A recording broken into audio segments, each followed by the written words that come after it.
Итак, кеттик, баштайлы.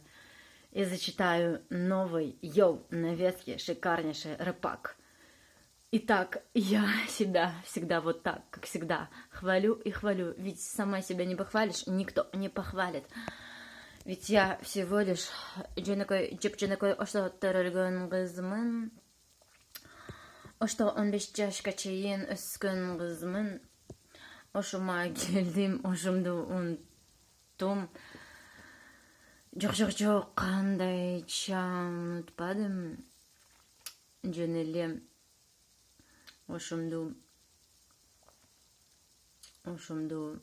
катуу баалабай жүрүп мен эле ошого 12 жылдан бери Москвада жашап, кийин кайра ошома мен келдим.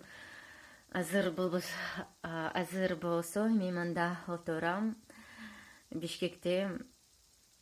All right, йоу. Салам всем местным ашмянам, которые сейчас Бишкекте халтурушат, же иштешет, же бийлешет, рэп окушат. В общем, не суть. Суть в том, что мен ошумду дагыдан жаңыдан катуу сагындым ошума. Бара албай жатып, азыр бирок бара алам. Так что мен ошума бирөө мени эгер катуу урса,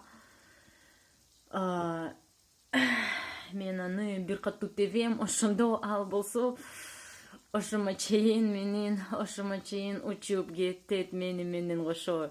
Йоу, бар болгула, бир болгула. Силер менен дагы деле Аязман болду.